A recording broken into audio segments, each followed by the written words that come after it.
Y es aquí donde tenemos que estar para poder empaparnos de la palabra, salir aquí duchos de la palabra, ¿verdad? Impregnados con la palabra del Señor, la cual nos vivifica, la cual nos alienta, la cual nos corrige. Y esta mañana quisiera presentar una exhortación y le di un título. El título es Despierta. Hay que prepararse para la batalla. El día del Señor está cerca y la hermana Lorimar y yo no nos pusimos de acuerdo con ese último cántico que ella escogió y de hecho ya dio un preámbulo a lo que vamos a estar nosotros considerando en la mañana de hoy. Hay unas porciones que van a ser más bien un inventario, un catálogo de pasajes bíblicos que nos ayudan a estar enfocados en ciertos temas, ¿verdad? Pero en este caso el tema central es eso, la necesidad de estar despierto, alerta, pendiente, porque los días, cada día, se hacen más difíciles, ¿verdad? El tiempo cada vez se hace más complicado y ciertamente el enemigo está haciendo su trabajo para bombardear a todos los que están deslembados por allí y se ha dedicado, ¿verdad?, en estos tiempos particularmente a bombardear a la juventud, a la niñez. Y nosotros como hijos de Dios tenemos una gran responsabilidad de dar la voz de alerta y de utilizar toda la armadura de Dios. Tenemos que sobre todo estar duchos en la palabra. Allá en Efesios, Pablo dice que la palabra de Dios es nuestra espada. Todo lo demás es parte del equipo, de la armadura que utiliza el soldado para la defensa, para protegerse. Sin embargo, con la palabra, con la espada, es que nosotros contraatacamos. Cuando vamos al Evangelio y vemos las instancias en las cuales nuestro Señor Jesucristo fue tentado por Satanás, Él contraatacó con la palabra que Él mismo había inspirado, con su palabra. Y a Satanás no le quedó otro remedio que huir, al menos por un tiempo. Lo dejó por un tiempo, ¿verdad? Cuando vamos a estos pasajes. Pues, despierta, hay que prepararse para la batalla. El día de Dios, el día del Señor, está cerca. Cada día más, ese gran día, se acerca. Pero aunque nosotros no sepamos la fecha, es necesario que nos preparemos y estemos nosotros ya en la batalla, dando la batalla, como si el Señor viniera en este preciso momento. Bien. Vamos a ir a un pasaje bíblico, a una porción en 2 de Pedro, los versículos 3 del 9 al 12. Pedro 3 del 9 al 12. Y si puede ponerse de pie, mejor. Vamos a leer esta porción juntos, de manera pausada, sin prisa, articulando. Segunda de Pedro 3 del 9 al 12. La perícopa en algunas Biblias está señalada como el día del Señor vendrá. Vamos a leer de los versículos 9 al 12, esos 4 versículos solamente, y lo vamos a leer de manera pausada, articulando cada una de las palabras para que sepamos qué es lo que estamos leyendo. Amén. La palabra de Dios en 2 de Pedro, capítulo 3, versículo 9 al 12, lee de la siguiente manera: el Señor no retarda su promesa, según algunos la tienen.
una porción no se haya escuchado porque nos habíamos quedado sin batería.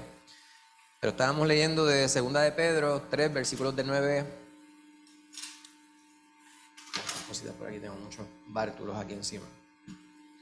De 9 al 12. Hablaba yo con alguien ayer sobre cómo muchas veces las personas se enfocan en las etiquetas que se le ponen a las personas según la doctrina a la cual pertenecen. Y yo no creo que uno pertenezca a ninguna doctrina, sino que uno practica, ¿verdad?, cierta doctrina o se identifica con cierta doctrina. Y es lamentable que haya necesidad de identificar a los cristianos según la doctrina que profesan. Obviamente, eso no quiere decir que nosotros no veamos las diferencias que hay. Lo más importante, había un cántico, yo recuerdo de muchacho, viviendo en Bayamón, tendría que tener yo quizá 11 o 12 años. En mi casa pues no practicábamos no teníamos ninguna práctica de fe, exceptuando una vez al año quizás íbamos a la iglesia católica para la Semana Santa, y durante ese mes previo, los viernes no se comía pescado, no se comía carne, se comía pescado. Y recuerdo que había unas personas de una iglesia pentecostal que pasaban en una guagua, unas personas que conocía a mami, buscando niños del vecindario. Y yo siempre he sido presentado, ¿verdad? Yo sé que no se nota en estos tiempos, ¿verdad? Pero cuando era muchacho lo era. Y me iba con ellos. Y había unos cánticos que cantaban que a mí me gustaban mucho y yo meditaba en ellos. Pero había este cántico que ustedes quizás han escuchado. No me importa la iglesia que vaya, si detrás del Calvario tú estás, si tu corazón es como el mío, dame la mano y mi hermano será. Hasta ahí. Dame la mano. Y continúa así. Y yo sé, a mi pastor no le gusta ese cántico porque dice que no es bíblico. Sin embargo, el punto de referencia dentro del cántico pues hace énfasis, y es lo que obviamente hay que extrapolar para poder justificar lo que se canta en ese corito, es que si tu corazón está enfocado en Cristo Jesús como Salvador, si tú y yo estamos predicando lo mismo respecto a cómo es que se alcanza la salvación, pues entonces somos parte de la iglesia. No me puedes decir que hay un corredentor o una corredentora, pues entonces ya hay un problema. No me puedes decir que la salvación se obtiene a través de las obras, ahí hay un problema serio. Si me dices que te reúnes sábado en vez de domingo, pues ahí no hay tan grande problema, si es que todo lo demás es igual. Si te quieres reunir 3 veces en semana en vez de 2, pues también. Eso no son situaciones, ¿verdad?, que pueden ir a mayores. Pues hay unas creencias doctrinales que muchas veces las personas enfatizan en ellas y las colocan como etiqueta. Nosotros que somos bautistas, hay personas que dicen, los bautistas, salvo, siempre salvo. Y eso es algo que las personas dicen, ¿verdad? Como quien dice, pues los bautistas dicen que usted es salvo y no hay forma de desalvarse. Pues esa es la realidad. Pero no es porque nosotros lo decimos, es porque lo dice la palabra. Y hablaba yo con alguien ayer y yo decía, fíjate, yo entiendo lo que algunas personas dicen respecto a la salvación y por qué muchas veces miran hacia los bautistas y pudieran decir, eso es problemático. Yo solamente veo problemas si la persona utiliza la libertad en Cristo como motivo para libertinaje. Porque entonces solamente lo que se subraya es que la persona realmente no ha conocido a Cristo, aquel que vive como cualquier hijo de vecino, sin contemplar el rostro del Señor y sin vivir acorde con lo que la palabra demanda de nosotros. Entonces esto es evidencia de que realmente no ha internalizado la verdad del Evangelio. Y yo decía, aunque yo entiendo esto respecto a la salvación, sí es necesario saber que el Señor nos ha rescatado de las garras de Satanás, bendito sea el nombre de Jehová, y no hay forma de que nos saquen de las manos del Señor. Pero hay que vivir como si nuestra vida dependiera de ello. Aunque nuestra salvación no, nuestra vida sí. Nuestro comportamiento, nuestras obras, todas deben señalar hacia Cristo. Deben demostrar cuál es nuestra fe. Porque si nosotros no estamos obrando conforme a lo que decimos creer, entonces hay que cuestionar realmente qué es lo que nosotros creemos.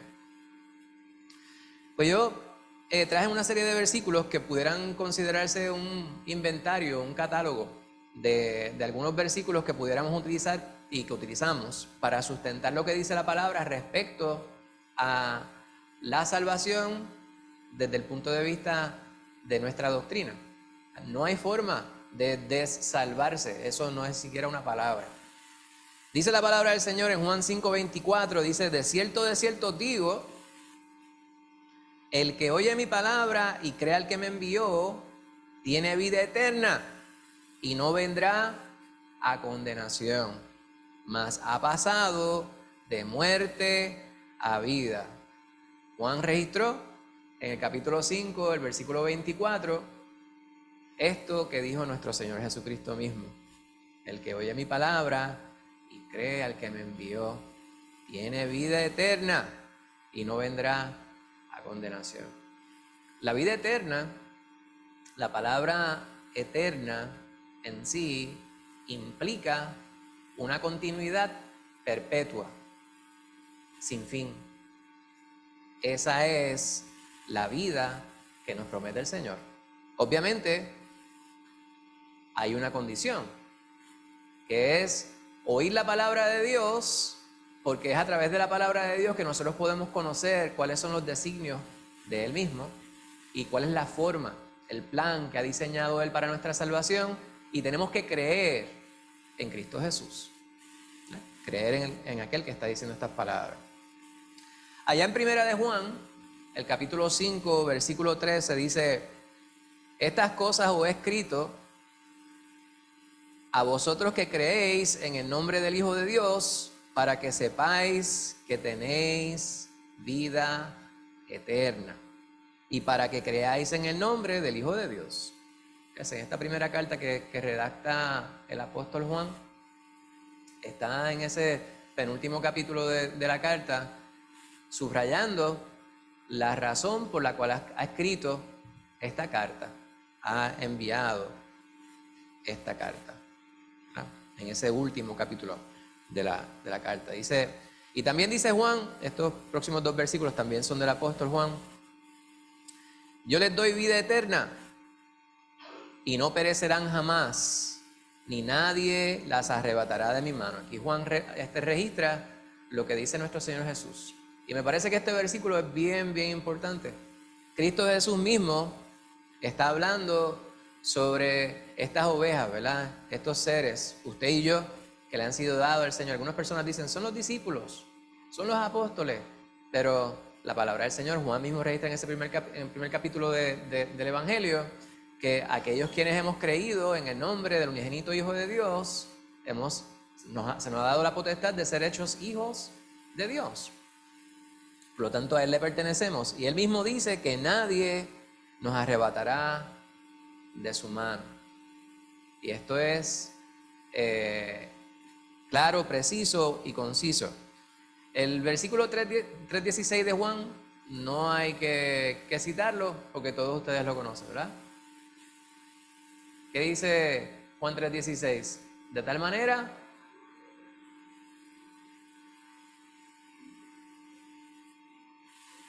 amén, para que todo aquel que en Él cree no se pierda. Si creemos en el nombre del unigénito Hijo de Dios, ¿verdad? De tal manera amó Dios al mundo que ha dado a su Hijo unigénito, para que todo aquel que en Él cree, no crea, cree. Hay una diferencia. Se tiene que creer ahora. El que cree en el presente, ese recibe la salvación. Para que todo aquel que en Él cree no se pierda, para que este que cree en Jesús tenga vida eterna. Es bien importante la palabra eterna en cada uno de estos pasajes, porque la eternidad es perpetua, ¿verdad? No es intermitente. Tengo vida eterna ahora no tengo vida eterna. Ahora tengo vida eterna, ahora no tengo vida eterna. ¿Cuántas vidas eternas usted puede tener? ¿No? Es una sola. Dice Pablo en la carta a los Efesios, capítulo número 2, versículos 8 y 9, dice, porque por gracia sois salvos por medio de la fe, y esto no de vosotros, pues es don de Dios, no por obras, para que nadie se gloríe. Y esto es importante subrayarlo, ¿verdad? Porque nosotros entendemos claramente que la palabra estipula que la vida que Dios nos da es una eterna. Sin embargo, no es de nosotros, no es porque nosotros lo hayamos ganado. Pablo mismo dice que esto es un don, o sea, un regalo que Dios nos da por su amor, ¿verdad? Y luego aclara, señala, subraya, hace la aclaración, no por obras, para que usted no se las eche. No hay una sola cosa que usted y yo pudiéramos haber hecho o hemos hecho para ganarnos la vida eterna. Lo único que el Señor le pidió fue que usted se arrepintiera de sus pecados y reconociera el nombre de su Hijo y le confesara delante de los hombres. Allá en Romanos 8, el primer versículo, Romanos 8:1, dice, ahora pues, ninguna condenación hay para los que están en Cristo Jesús, los que no andan conforme a la carne, sino conforme al Espíritu. Y aquí vamos a detenernos un momento, porque me parece que hay instancias en las cuales miramos las palabras, pero no miramos la puntuación. Salud. Esa coma lleva información, ¿verdad? No es lo mismo decir, toma bobo, sin la coma. Tengo un bobo, te lo voy a entregar, toma bobo. Pero si yo digo, toma, coma, bobo, pues te estoy ofendiendo. Claro, quizás esa es la intención. La coma, fíjense, una señal diacrítica dentro de lo que estamos escribiendo, lleva significado. Pues aquí, cuando hablamos de los que andan conforme a la carne, a los que no andan conforme a la carne, no se está diciendo que ese es el requisito para que tengamos nosotros la salvación, ¿verdad? Para que no tengamos condenación. La coma lo que señala es que aquellos de los cuales se están hablando obran de esta manera. ¿No? Parecería algo muy similar, pero no es lo mismo. No es un requisito. Ninguna condenación hay para los que están en Cristo Jesús. Entonces, esa coma dice, estos que están en Cristo Jesús son los que no andan conforme a la carne. Es necesario que nosotros podamos entender esto, ¿verdad? Sino conforme al Espíritu. Y hacemos esto porque Cristo Jesús mismo es el que nos vivifica, es el que nos dignifica, pero es el que nos capacita para poder obrar de la manera que Dios requiere y demanda de sus hijos. Primera de Pedro, capítulo 3, versículos 18 al 22, dice, porque también Cristo padeció una vez por los pecados, una sola vez por los pecados, una sola vez por los pecados, una sola vez por los pecados, el justo por los injustos para llevarnos a Dios, siendo a la verdad muerto en la carne, pero vivificado en el Espíritu, en el cual también fue y predicó a los espíritus encarcelados, los que en otro tiempo desobedecieron, cuando una vez esperaba la paciencia de Dios en los días de Noé, mientras se preparaba el arca, en la cual pocas personas, es decir, 8, fueron salvadas por agua. El bautismo que corresponde a estos ahora nos salva, no quitando la inmundicia de la carne, sino como la aspiración de una buena conciencia hacia Dios, por la resurrección de Jesucristo, quien habiendo subido al cielo está a la diestra de Dios, y a él están sujetos los ángeles, autoridades y potestades. El énfasis allí está en el versículo número 18, donde se subraya que aquel que nos salva, cuya obra es la que nos da la salvación, tuvo que obrar de esta manera una sola vez. No hay que repetir el sacrificio de Jesús. Importante que esto lo entendamos, hermanos. Espero que estén conmigo. Hay quienes toda la semana tienen que matar a Jesús. Todas las semanas tienen que matar a Jesús para que entonces nuestra salvación se enacte, ¿verdad? Se haga, se realice, como si perdiera vigencia, como si tuviera fecha de expiración. La salvación que nos da Jesús no tiene fecha de expiración. Hubo que hacerla una sola vez y para siempre, una sola vez y por todas. Jesús tuvo que morir una sola vez. Fue sepultado, resucitó al tercer día y ascendió al Padre y está sentado a su diestra. Y ya, ahora, se espera que nosotros recibamos ese regalo que el Señor quiere que nosotros tengamos. Pablo en Romanos 8, el versículo 16 dice: el Espíritu mismo da testimonio a nuestro espíritu de que somos hijos de Dios. Usted y yo, si hemos recibido a Cristo Jesús, no tenemos por qué andar errantes por la vida pensando o preguntándonos si realmente somos salvos o no. Usted debe saberlo porque se supone que usted hubiese estado allí. El día que usted recibió a Cristo, si usted no estaba allí, pues hay un problema serio. Hay gente que dice, no, mire que es imposible uno dormir sentado. Yo llevo en la cátedra alrededor de 30 años y yo he comprobado que la gente sí puede dormir sentada y con los ojos abiertos.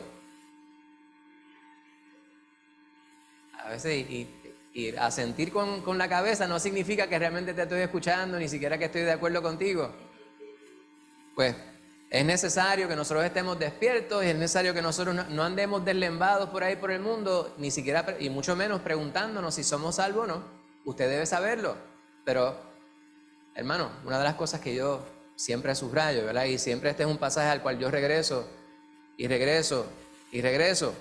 allá en Marcos, el capítulo número 9, y me gusta leer este pasaje directo de la Biblia, porque es importante que nosotros entendamos que si nosotros entendemos que nosotros no somos infalibles, pues eso está bien. Lo malo es que nosotros pensáramos que somos infalibles, que somos perfectos. No lo somos. Nosotros debemos aspirar a la perfección, o sea, a estar completos en Cristo Jesús. Allá en el capítulo 9 de Marcos, hay una porción que habla, en algunas Biblias está la perícope, dice: Jesús sana a un muchacho endemoniado.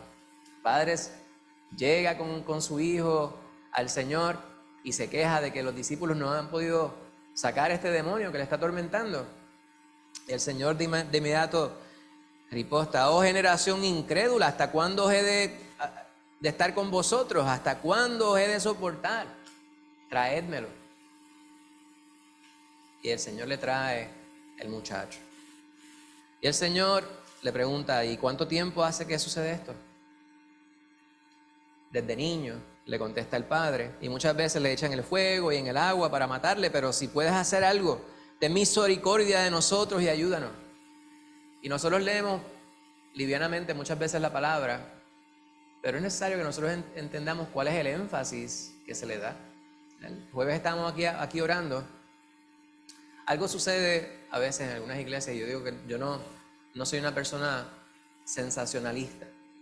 Sin embargo, yo hay instancias que sí soy emocional. Hay una diferencia, ¿verdad? Yo creo que nosotros cuando sentimos algo debemos comunicarlo cuando es algo importante. Sin embargo, no creo que nos debemos dejar llevar por las sensaciones. Hay muchas iglesias donde la sensación es lo que impera. Hay lugares donde las personas van y quizás está esta predicación en este momento, esta exhortación, y llega alguien de otro lugar y dice: pero qué gente pasma, aquí no hay nadie gritando aleluya, ni gloria a Dios, ni amén. Ese no soy yo hablando, ¿verdad? Gracias, Raúl. La palabra del Señor, ahí ponemos el amén. Sí es importante que nosotros entendamos que el Señor sí nos ha creado a nosotros como entes con emociones, pero no todo el mundo es igual. Hay personas quienes son más reservados, y si usted está escuchando la palabra y está tratando de incorporarla, ¿verdad? Entenderla, internalizarla, eso es importante. Y una de las razones por las cuales yo a veces digo un amén, porque realmente estoy de acuerdo o quisiera que fuera de la manera que se está expresando, pero lo digo en el momento que no voy a interrumpir el predicador, porque entonces mis hermanos puede que no escuchen porque yo me emocioné. Cuando estas personas le están rogando al Señor, este padre le está rogando al Señor por su hijo, yo presumo que la emoción que él habrá presentado allí tiene que haber hecho un énfasis, ¿verdad? Yo no creo que le haya dicho, ten misericordia de nosotros y ayúdanos. Yo me imagino que aquel padre habrá rogado al Señor, ten misericordia de nosotros y ayúdanos. Padre que ve que su hijo está sufriendo toda la vida. Cuando nosotros estamos en oración y cuando es nuestro culto de oración y cuando estamos en nuestra oración individual, es bien importante que nosotros tengamos constancia de a quién nosotros le estamos hablando. Estamos hablando con Dios, no es un simple ademán para que me escuchen mis hermanos. Todo lo que hacemos en el culto de oración, por lo menos ese es mi entender, debe ser parte de la oración. Puede que nosotros estemos dialogando, ¿verdad? Hay una hermana o un hermano que está presentando un testimonio, pues ese testimonio nos ayuda a crecer a los hermanos quienes estamos presentes y debe expresarse, aunque estemos en modo de diálogo, expresarse entendiendo que quien nos está escuchando es el Señor y estamos presentando esa vivencia delante de Él. Pero ulteriormente lo más importante es esa comunicación que tenemos con el Señor. Ahora, este asunto de ser hijos de Dios, respecto a lo que estaba yo hablando un momento, no podemos nosotros tener dudas, pero si usted tuviera dudas respecto a algo, lo peor que usted pudiera hacer es estar en negación respecto a sus limitaciones. ¿Está conmigo?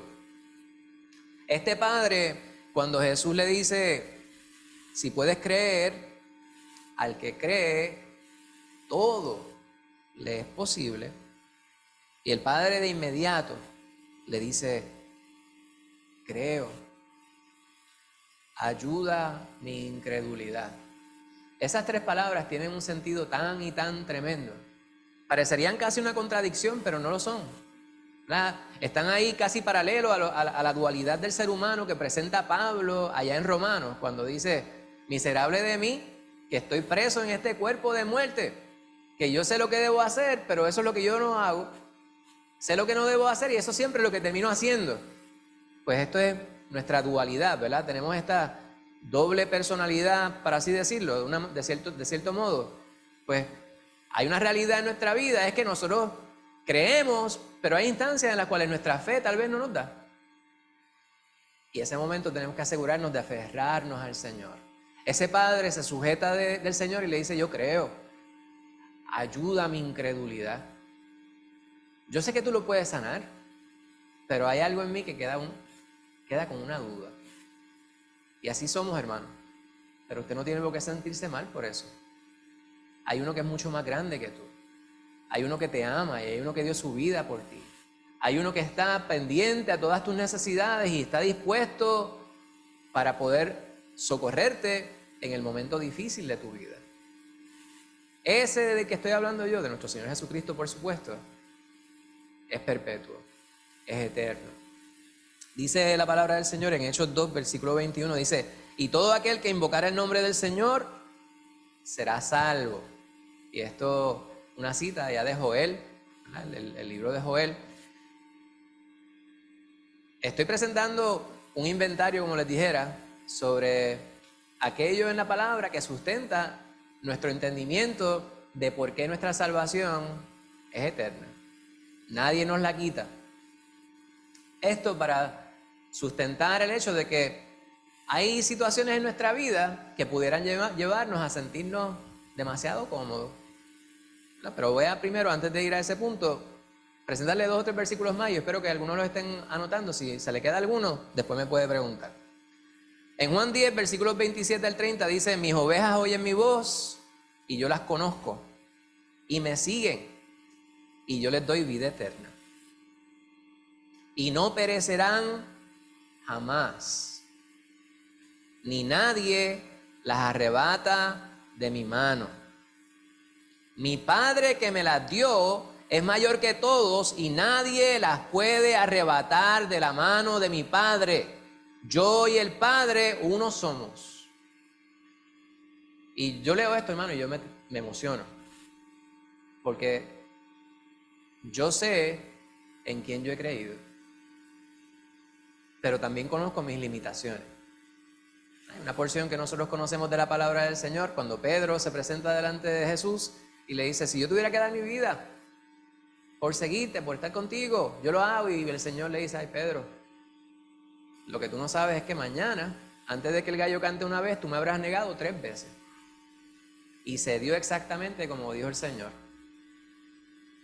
Y Pedro se habrá puesto bien, bueno, la palabra nos dice que se puso triste de sobremanera. Y usted y yo hacemos lo mismo en distintas ocasiones, o habremos hecho lo mismo en distintas ocasiones. Cuando nosotros pecamos, estamos negando al Señor. Cuando nosotros obramos no conforme a lo que el Señor demanda de nosotros, sino conforme a nuestra astucia, como el chapulín colorado, estamos negando el poder de Dios, dependiendo muchas veces de manera exclusiva de nosotros. Y eso es humano, hermano. Es parte de nuestra naturaleza humana, cometer errores. Sin embargo, tenemos que postrarnos delante del Señor cuando esas cosas suceden. Pues Pedro, cuando el Señor resucita, el Señor le confronta. Le dice, Pedro, ¿tú me amas más que estos que están aquí? Y la palabra que se utiliza, ¿verdad? Que utiliza el Señor en español para nosotros, amor, amor. ¿Tú me amas? Sí, yo te amo. La misma palabra aparentemente para nosotros, pero en griego el Señor utiliza una palabra que se refiere al amor más intenso, más puro, el amor de Dios, el amor ágape. Y ese es el amor al cual hace referencia el Señor. ¿Tú me amas con amor ágape, Pedro? Y ahí Pedro ya ha madurado en la resurrección del Señor y dice, yo te amo, Señor, con amor filial, filos. O sea, Pedro, tú me amas hasta el fin del universo. Y Pedro le dice, Señor, yo te amo, pero hasta la luna. Y eso no está mal, hermano. Lo peor sería que Pedro le dijera, sí, yo te amo hasta el fin del universo, pero realmente él sepa cuál es su limitación. Entonces no ha crecido nada, se quedó donde mismo estaba cuando negó al Señor aquella vez anterior. Nosotros tenemos que conocer nuestras limitaciones. Si no conocemos nuestras limitaciones, entonces no sabemos cómo vamos a trabajar con cada situación que se nos presente. En Tito, Pablo le dice a Tito, le dice, nos salvó Jesús, no por obras de justicia que nosotros hubiéramos hecho, sino por su misericordia, por el lavamiento de la regeneración y por la renovación en el Espíritu Santo. Juan, en el capítulo 20, versículo 31, dice, pero estas se han escrito para que creáis que Jesús es el Cristo, lo que él escribió, refiriéndose al Evangelio, el Hijo de Dios, y para que creyendo en Jesús tengáis vida en su nombre. Si creemos el Evangelio, lo que está allí, confesamos a Jesús. Juan dice, ustedes van a creer lo que yo he escrito, porque lo que he escrito me lo ha inspirado Dios mismo. Esto es cierto, esto sucedió y tiene como protagonista a Cristo Jesús.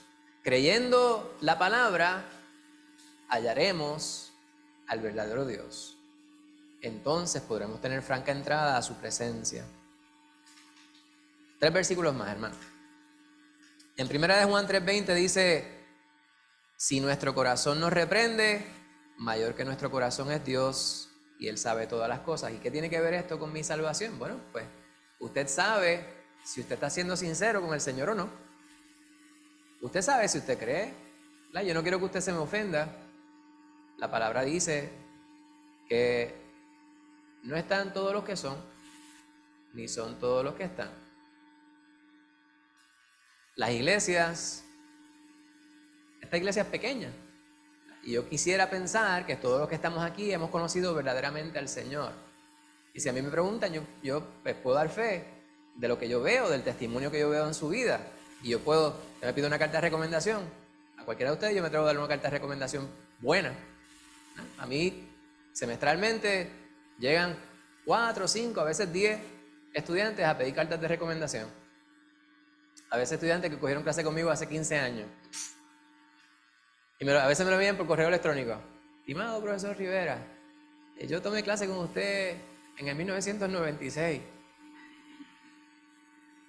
Estoy solicitando una plaza en tal lugar. ¿Usted sería tan amable de escribir una carta de recomendación? Yo digo, yo sé que esto podría parecer un poquito inapropiado, pero yo no puedo poner un rostro con un nombre. ¿Por qué? Anualmente son cientos de estudiantes. Y yo veo los rostros y puedo que recuerde. Ahora, hay algunos que envían una solicitud y lo único que yo puedo decir, doy fe de que este estudiante tomó clase conmigo este semestre y pasó la clase. Si lo que necesitan es una recomendación favorable, eso es lo único que puedo decir. Pero hay otros que yo digo, recomiendo favorablemente para que usted lo considere para tal o cual cosa. Pues nosotros tenemos que saber si nosotros nos merecemos una recomendación favorable de parte del Señor. Si nuestro corazón nos reprende, mayor que nuestro corazón es Dios. Usted sabe cómo usted está con Dios.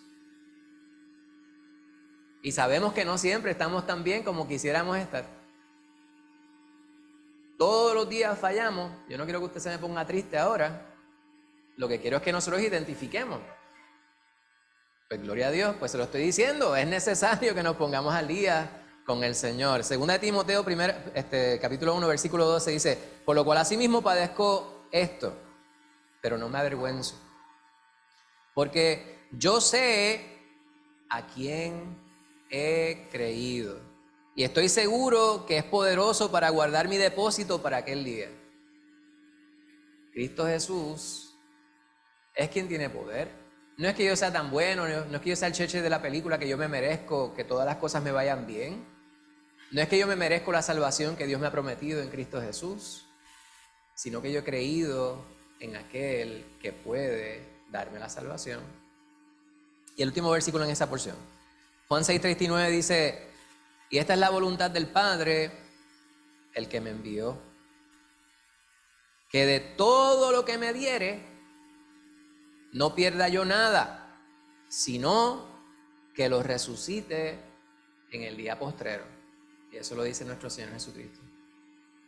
El Señor dice, Karina me pertenece. En el día postrero yo la voy a resucitar, ella es mía. Héctor me pertenece, dice Jesús. Yo lo voy a resucitar en el día postrero. Ita, Casimira, y el Señor, y sabemos que el nombre nuestro, nosotros no lo sabemos. Tenemos otro nombre. Ay, yo no sé cuál será el nombre de Raúl, ¿verdad? Pero lo interesante es que nosotros sí lo vamos a saber cuando nos llamen. Cuando nos llamen vamos a saber cuál es el nombre que el Señor nos dio. Y me parece que eso tiene que ver más con nuestra nueva realidad.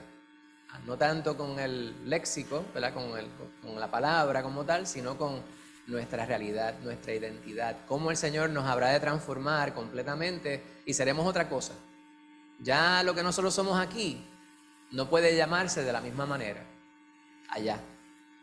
Bendito sea Dios. Pues mire, ese inventario, ese catálogo, yo no quería tomarme tanto tiempo en ello, pero me parece que es importante que nosotros sepamos dónde están los versículos en la palabra, y esos son algunos de ellos, ¿verdad? Que pudiéramos nosotros citar para subrayar, sustentar lo que nosotros entendemos es la verdad que nos presenta la palabra respecto a la salvación. Nosotros no nos desalvamos. Ahora, sí es importante que nosotros seamos fieles a Dios y que nuestra vida toda hable respecto a cuál es esa realidad subyacente en nuestra vida. Si usted ha creído en Cristo Jesús, que se le vea, que la gente mire en su dirección y sepa, esa es una dama de Dios. O aunque no sepan decir eso, sepan que hay algo diferente y se saben, pero qué buena gente es esa señora, pero qué buena. Hay algo diferente, hay algo especial en su vida. No para nosotros buscar fama, no para nosotros buscar centralidad, pero para que el nombre de Cristo Jesús sea exaltado. Porque cuando nosotros no nos comportamos de la manera que debemos nosotros comportarnos, afeamos el nombre de Dios. Hay mucha gente que no quiere llegar a las iglesias porque dice ahí lo que son un montón de hipócritas. Y aunque eso no sea totalmente cierto, hay algo de realidad en ellos. Porque uno los ve en los lugares, lamentablemente, ¿verdad? Hay lugares donde, en el trabajo incluso, dicen, vamos a comenzar la reunión con una invocación. ¿Una invocación a quién? Pues a Dios. ¿A cuál Dios? Pues el Dios judeocristiano, el único que hay. Dios, ¿está bien? Pero entonces invocan a Dios para comenzar la reunión y quien dirige la reunión es el diablo. Lamentablemente, porque ¿Los cristianos se pueden dejar usar por el diablo? Pues sí, hermano, por eso estamos todo el tiempo instando en todo momento que nos mantengamos firmes en la palabra de Dios. Pedro mismo se paró delante del Señor cuando subieron a la enramada, la enramada y hubo la transfiguración. Pedro le dijo, Señor, vamos a quedarnos aquí, vamos a hacer 3 tiendas de campaña.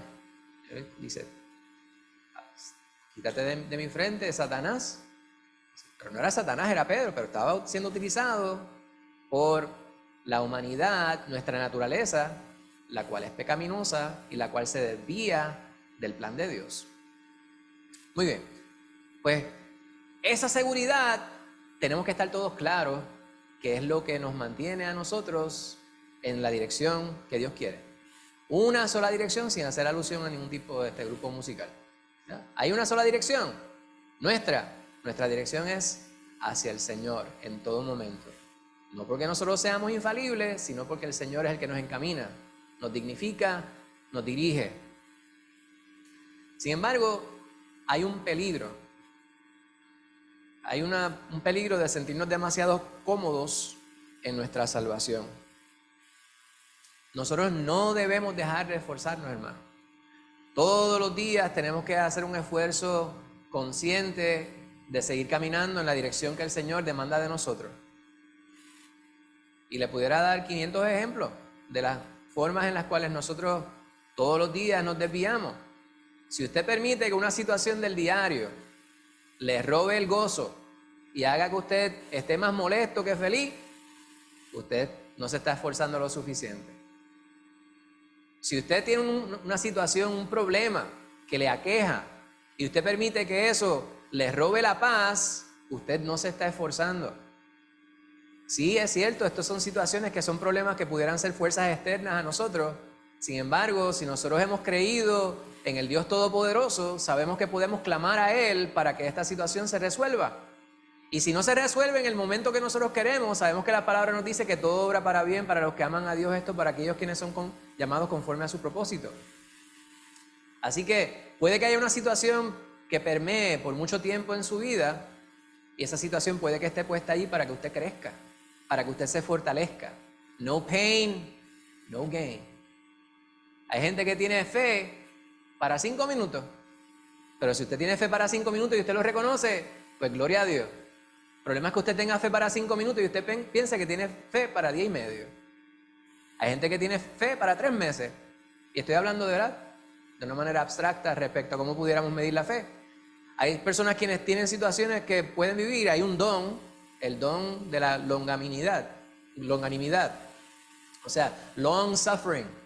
Hay personas quienes pueden atravesar una situación bien adversa y usted los mira y como son casi estoicos, ¿verdad? Pero esa palabra quizás no es buena. Son personas de fe, personas quienes se acogen al plan divino, no importa cuál sea la circunstancia. Y usted dice, si yo tuviera que atravesar esa situación, yo estoy casi seguro que yo no podría. Yo no sé cómo puede. Son las personas que decimos, yo no sé cómo puede fulana hacer esto, aquello, lo otro, y cómo puede soportar toda esta situación que está viviendo.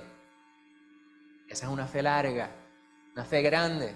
Pero la palabra nos dice que si tuviéramos fe como un grano de mostaza, le diríamos a un monte que se traslade al mar y lo haría. Obviamente, de manera figurativa, esto es una hipérbole. Lo que el Señor está ilustrando allí es que usted lo que tiene es que creer, como le dijo al padre del muchacho aquel endemoniado. Si puedes creer, al que cree, todo le es posible. Pues nosotros no podemos mantenernos en nuestra zona acomodaticia. Es necesario esforzarnos todos los días y si no nos estamos esforzando tenemos que identificar que eso es cierto, aceptarlo. En inglés hay una expresión que dicen own it. Usted tiene que apropiarse de ello. Cuando usted hace algo que no es correcto, no ponga excusa. Es que yo no sabía, es que eso está difícil, es que las instrucciones no están claras. Sí, metí la pata. Déjame hacerlo de nuevo. Y si es con el Señor, Padre, yo fallé, delante de ti fallé. Y yo te pido perdón, mi Señor, que tú me ayudes. Ayúdame a ser mejor. Y llame el pecado por su nombre. Yo estoy haciendo esto y esto y esto que yo sé que no convienen delante de ti, Señor, que a ti te ofenden. Ayúdame a sobrellevar mi naturaleza y a superarla. Instálate todos los días en mí de manera permanente. Ayúdame a estar consciente de que tu Espíritu mora en mí. Y ahí vamos a la palabra. Y la palabra nos refresca. La palabra nos corrige. La palabra nos toma todo nuestro ser, lo descompone y lo vuelve a construir. Hay un arte, no sé si es chino o es japonés, y ahora mismo no sé cómo se llama el arte, pero ustedes quizás lo tienen que haber visto en alguna revista o algo. En el Oriente, no sé si es Japón o China, como les dije, hay un tipo de arte que es que toman unas vasijas que se rompen. Entonces, ¿cómo se llama? En Japón, pues toman esas vasijas, funden oro y las vuelven a construir. O sea, en los espacios donde se rompió, las unen con ese oro. Y usted ve, son unas piezas preciosas. Se sigue viendo cómo fue que se rompió, pero ahora es una pieza que tiene tal vez la misma utilidad y visiblemente usted dice, es aquello que era originalmente, pero ahora vale mucho más. En nuestras vidas, parece eso corre paralelo, ¿verdad? ¿Cómo es que lo que el Señor hace en nosotros? La palabra dice que el Señor, de modo que si alguno está en Cristo, es nueva criatura, las cosas viejas pasaron, aquí todas son hechas nuevas. Pero cuando usted mira a las personas, usted dice, yo le veo la misma cara, ¿verdad? Si era tuerto, sigue siendo tuerto. ¿Verdad? Hay lugares donde pierden el tiempo y dicen, oh, venga para acá y te vamos a platificar los dientes. Pase aquí. ¿El Señor puede hacer eso? Pues el Señor le puede poner dientes nuevos, seguro, pero yo no sé, ¿verdad? Hay muchos de estos lugares donde eso es un teatro. Sin embargo, usted mira a las personas y usted dice, yo conozco a esta persona y veo todo lo físico bien similar a como era antes. Sin embargo, veo la novedad, veo cómo ha sido transformado, veo el cambio en su vida. Y yo puedo hablar sobre mi persona, ¿verdad? Que es el tema que yo mejor conozco. Yo me conozco a mí, yo pienso que me conozco a mí. Y yo sé muchas cosas que el Señor ha hecho en mi vida. Y no voy a dar ejemplos, ¿verdad? Porque no viene al caso. Pero es necesario que nosotros entendamos que el Señor, cuando nosotros estamos dispuestos a reconocer aquellas faltas que están en nuestras vidas, Él está dispuesto a entrar, inmiscuirse en nuestra situación y cambiar aquello que no está bien. Si bien es cierto que el Señor ha salvado nuestra alma, también espera que nuestra vida entera esté entregada a Él. No podemos recostarnos de salvo siempre salvo. Salvo, pues gloria a Dios, pues haga algo con su vida. El Señor le tiene aquí todavía por un propósito. No simplemente para que usted ocupe espacio. ¿Claro? En el salón de clase yo digo a mis estudiantes, hay un solo tipo de estudiante. Gente que dice, hay dos tipos de esto, dos tipos de aquello. Y hay un solo tipo de estudiante, el que viene a estudiar. El otro simplemente está pagando o perdiendo dinero y ocupando espacio. Mi definición de estudiante es bien sencilla. Usted viene aquí a estudiar y usted viene a procurar progresar en el tema que estamos discutiendo. Pues el cristiano, no puede haber 10 tipos de cristianos. El cristiano es aquel que ha creído en Cristo. Y eso debe resumir todo. Si usted ha creído en Cristo, usted se somete a Cristo. Si usted ha creído en Cristo, usted cree en el poder del Señor. Si usted cree en Cristo, usted espera en Cristo. Es necesario que esto sea la verdad en nuestra vida. No podemos vivir una vida acomodada. ¿Verdad? Y yo sé que la definición de cómodo, pues las personas pudieran interpretarla de distintos modos. Yo me refiero a que no puede ser una vida pasiva en el Señor solamente. Porque sí, no puede ser la ley del embudo, ¿verdad? Todo para acá y nada para allá. No existe cristiano sin don. Eso no es bíblico. El Señor a usted le capacita. Ahora, usted tiene que identificar cuál es el don que Dios le ha dado. Porque venimos aquí y llegamos aquí y nos energizamos. Nos nutrimos de la palabra, del amor común, ¿verdad? Que compartimos, del amor de los unos por los otros, como la palabra nos manda. Pero cuando salimos de aquí, ¿qué? ¿usted sigue siendo cristiano? La contestación es sí. La contestación es sí, pero no en todos los sitios. No estoy diciendo usted, estoy diciendo no en todos los sitios que usted hace esa pregunta, las personas van a decir lo mismo. Hay gente que habla de los cristianos de la secreta y no sé cuántos disparates. Pues mire, hay un peligro de la comodidad en la salvación. Dice Lucas 12, versículos 35 al 40. No voy a leer el pasaje completo, voy a leer solamente una porción, que es Lucas 12, 40. Dice: vosotros pues también estad preparados, porque la hora que no penséis, el Hijo del Hombre vendrá. El pasaje completo, versículos 35 al 40, lo puede anotar por ahí para que en su tiempo lo pueda leer. Y Pablo dice en su segunda carta a Timoteo, el capítulo 3, los versículos 14 y 15, dice: pero persiste, Timoteo, persiste, tú en lo que has aprendido y te persuadiste, sabiendo de quién has aprendido, y que desde la niñez has sabido las sagradas escrituras, las cuales te pueden hacer sabio para la salvación por la fe que es en Cristo Jesús. Y para esto hay que esforzarse, hermano, para esto hay que indagar en la palabra y hay que rebuscarla. La palabra, el Señor en una ocasión le llama la atención a los fariseos y le dice: escudriñad las escrituras, porque en ellas os parece que tenéis la vida eterna. Ellas hablan de mí. Él les llama la atención porque son personas quienes son muy doctos, muy duchos, muy versados en la palabra, gente bien fina. Y hablaban de la palabra, pero no la vivían. Qué triste. Qué triste es tener la verdad delante de uno y no poder vivir esa verdad y no poder realmente ser partícipe de esa verdad. Es necesario que nosotros entendamos lo que la palabra nos dice, lo que el Señor demanda de nosotros, y nuestra vida debe hablar sobre ello en todo momento.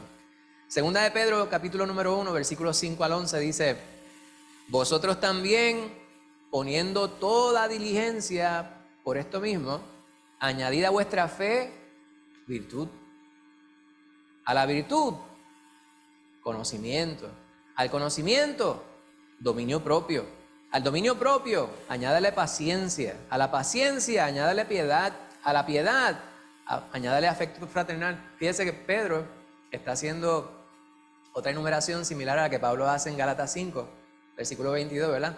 Lo que está hablando es del fruto del Espíritu.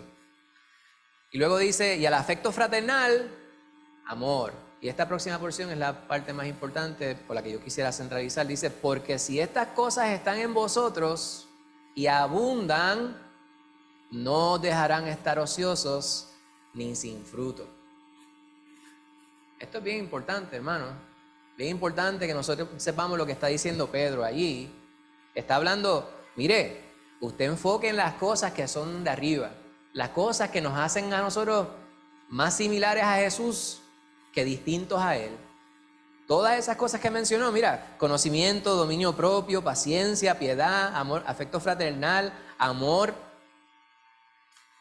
Estas cosas, si están en vosotros, si estas cosas están en vosotros y abundan, o sea que hay mucho de ello, no les dejarán estar ociosos. El problema del ocio es que es un campo fértil para la maldad, para el pecado.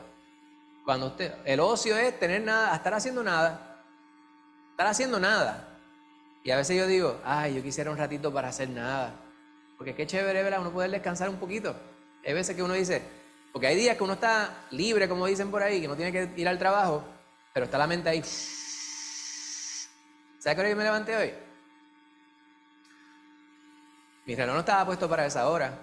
A esa hora yo me levanté y la gente a veces espiritualiza todo, ¿verdad? Y yo no lo espiritualizo. Yo no sé si fue que comía algo o qué sé yo qué, pero a veces que el Señor simplemente nos despierta. Yo no voy a decir que fue el Señor, pero a las 3 de la mañana yo estaba así en la cama. Y me viré. Y yo decía, ¿para qué me voy a quedar aquí acostado? Voy a despertar a Lisa, no voy a dejar que ella descanse. Me levanté, me fui para la oficina a orar, a leer la palabra de Dios, a repasar mis notas, a consultar con el Señor preocupaciones que hay en mí. Pero el ocio es un problema. El ocio es cuando usted no tiene nada allí, está haciendo nada, Pues entonces pasa uno por ahí y dice, mira, que aquella no está pensando en nada, déjame ayudarla a que piense en algo. Y en este tiempo, el bombardeo usted no sabe de dónde viene, porque hay monitores de esta cuestión que trae las señales de allá, de la Conchinchina. Está el aparato este, que es una bendición, pero es un aparato donde hay presencia demoníaca. Si usted permite que aparezca, reprendemos en el nombre del Señor, pero es una realidad. Y hay tantas maneras en las cuales, pues, si usted está haciendo nada, alguien va a buscar que usted haga algo que no conviene. Si usted está lleno y abundan todas estas cosas que menciona Pedro en su carta, si abundan en usted, usted no va a estar tiempo para estar ocioso.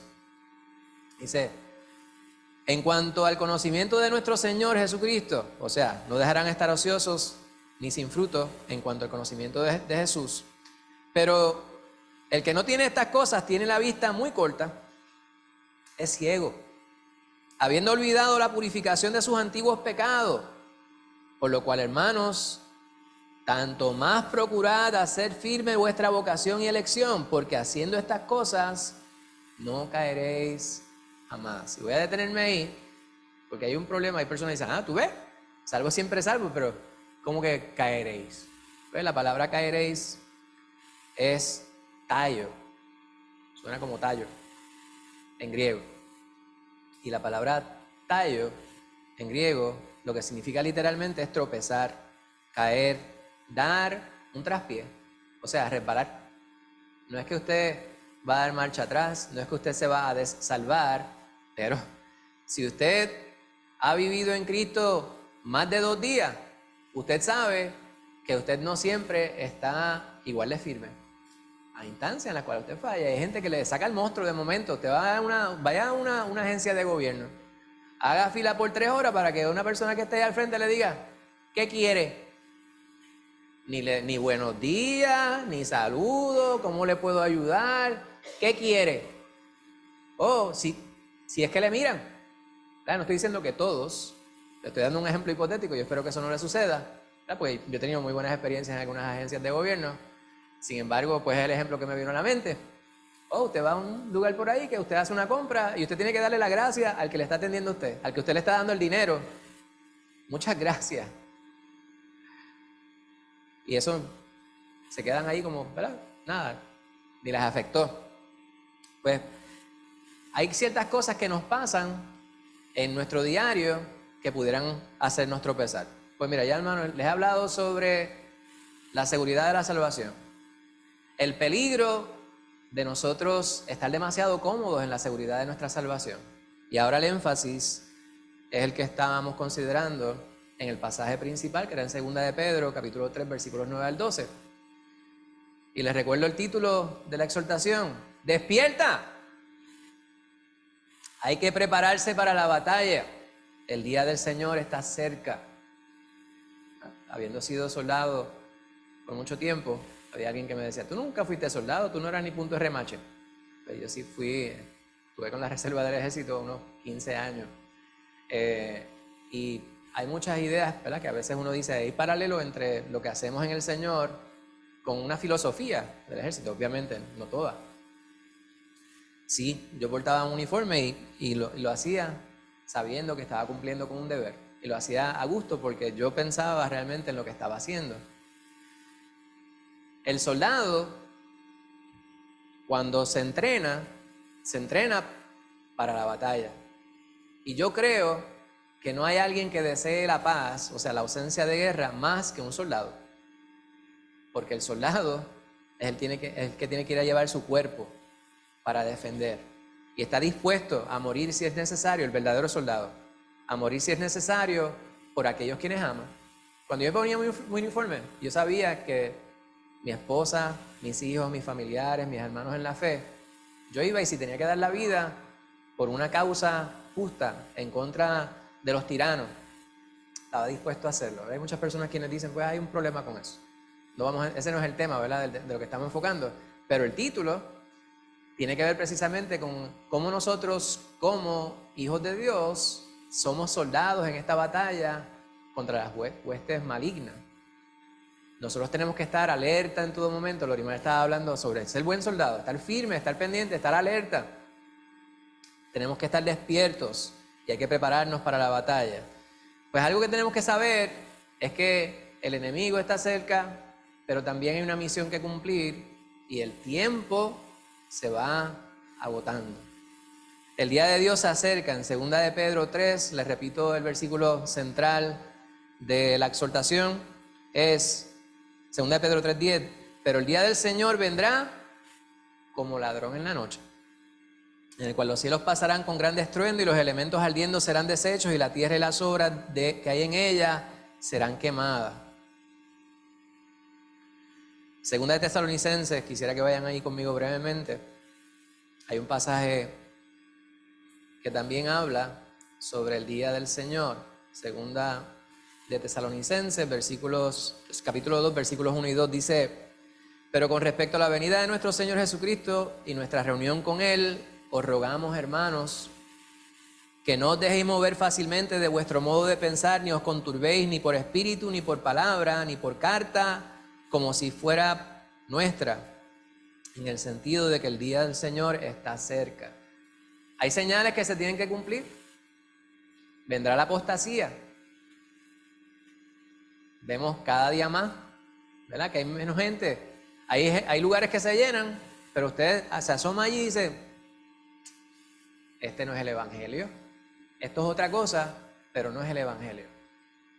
Cada día más y más las personas van dándole la espalda. Los hombres no quieren ser hombres. Las mujeres no quieren ser mujeres. Allá en los 1960 estaba la liberación femenina o sexual liberation. Y las personas de allá para acá, digo, desde siempre, pero en estos tiempos de manera magnificada. Las mujeres pues han querido comportarse como hombres. Hay personas que les molesta que nosotros hablemos sobre esto en la iglesia, pero es que hay que llamar las cosas como son. Porque cuando no lo hacemos y andamos con tapujos, entonces la gente le dice a los muchachos: ese nene tú no puedes decir que es nene hasta que él mismo escoja lo que quiere ser.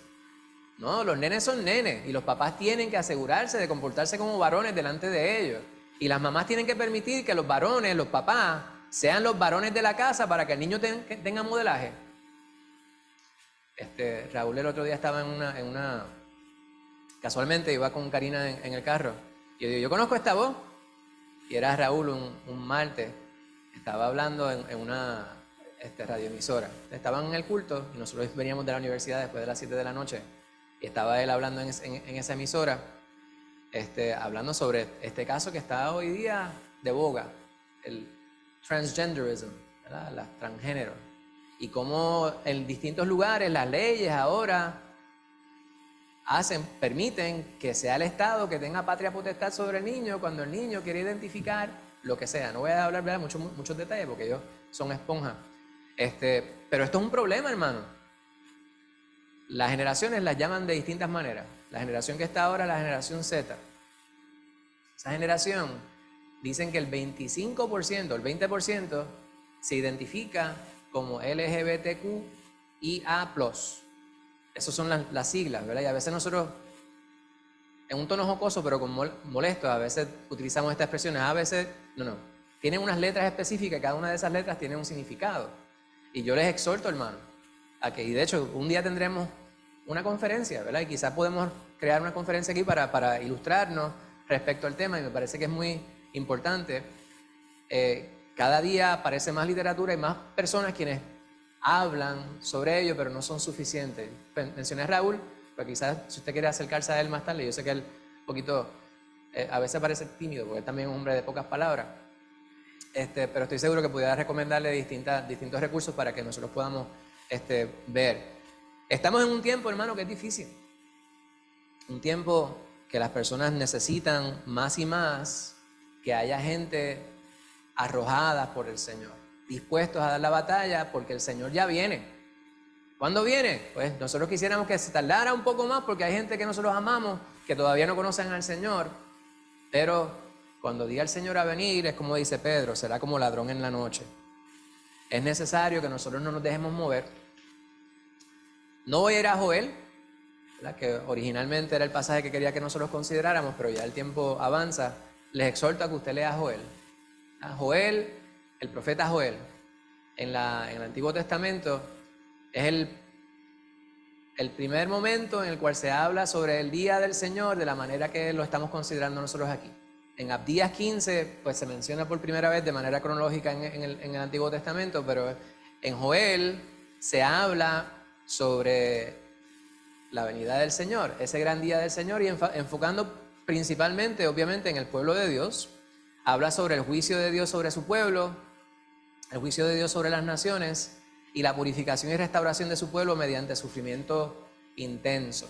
Pues si usted tiene algún tiempito durante el día de hoy, si usted quiere hacer un devocional individual, yo le recomendaría vaya y lea Joel y le va a complementar lo que estamos nosotros hablando en este momento. Unas aplicaciones prácticas respecto a los versículos que hemos visto a través de la palabra, respecto a la necesidad de nosotros estar despiertos y prepararnos para la batalla, porque el día del Señor se avecina. Lo siguiente: visiones como las de Joel. Hablaba Joel sobre esta situación nefasta que habría de ocurrirle al pueblo de Israel, esta invasión que habría de venir. Vamos nosotros a Apocalipsis y leemos también sobre esta visión escatológica, ¿verdad? Estas visiones de cosas por suceder, el final de los tiempos. A nosotros podrían parecernos bien lejanas, bien remotas. Sin embargo, Pedro subraya que para el Señor, para Dios, un día es como 1000 años y 1000 años es como un día. El Señor no le da largas al asunto y Él es bien claro. ¿Por qué Dios todavía no ha enviado a su Hijo? Pues solamente Dios lo sabe. Pero Pedro dice que es que el Señor ama a la humanidad y Él quiere que todos procedan al arrepentimiento, que ninguno se pierda.